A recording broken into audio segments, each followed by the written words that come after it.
श्रीमन्नारायणीयम् अथ अष्टपञ्चाशत् दशकं दावानल संरक्षणं तथा गोगोपाल संरक्षणम्। त्वयि विहरणलोले बालजालैः प्रलम्ब प्रमथन सविलम्बे धेनवस्वैरचारा तृणकुतुकनिविष्टा दूरदूरञ्चरन्त्य किमपि विपिनमैषी आख्यमीशां बभूवुः।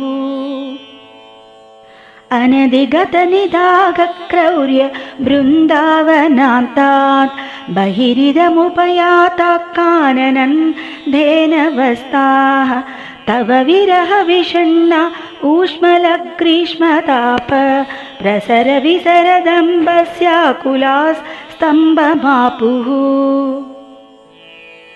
तदनु सहसहाये दूरमन्विष्य सौरे गलितसरणिमुञ्जारण्य सञ्जातखेदम् पशुकुलमभिवीक्ष्य क्षिप्रमानेतुमारात्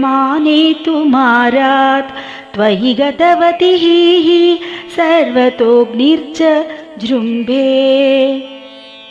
सकलहरितिदीप्ते घोरभाङ्कार भीमे शिखिनि विहतमार्ग अर्थदग्धायि वार्ता आहा भुवनबन्धो पाहि पाहीति सर्वे शरणमुपगतस्त्वां तापहर्तारमेकम्।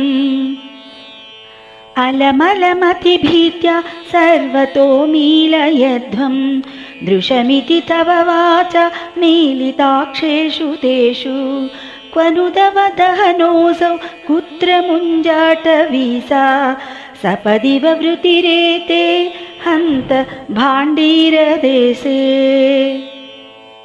जय जय तव माया केयमीशेति तेषां नुतिभिरुदितहासो बद्धनानाविलासः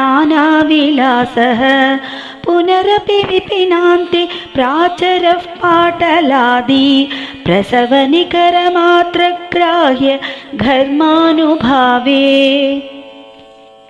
त्वयि विमुखमिवोच्चैः स्थापभारं वहन्तं तव भजन वदन्तः पङ्कमुच्छोषयन्तं तव भुजवदुदञ्चत्पूरि तेजः प्रवाहं तपसमयमनैषीर्यामुनेषु स्थलेषु। तदनु जलदजालै त्वद्वपुस्तुल्यभाभिर्विकसदमलविद्युत् पीतवासो विलासैः सकलभुवनभाजां हर्षदां वर्षवेळां क्षितिधरकुहरेषु स्वैरवासी व्यनैषीः।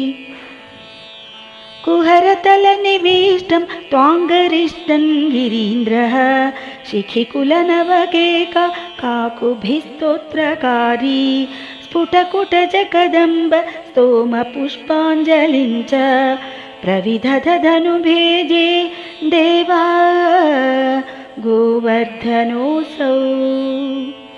अथ शरदमुपेतां तां भवद्भक्तचेतो विमलसलिलपूरां मानयन् काननेषु तृणममलवनान्ते चारु सञ्चारयन् गा पवनपुरपते त्वं देहि मे देहसौख्यं पवनपुरपते त्वं देहि मे देहसौख्यं पवनपुरपते त्वं देहि मे देहसौख्यं।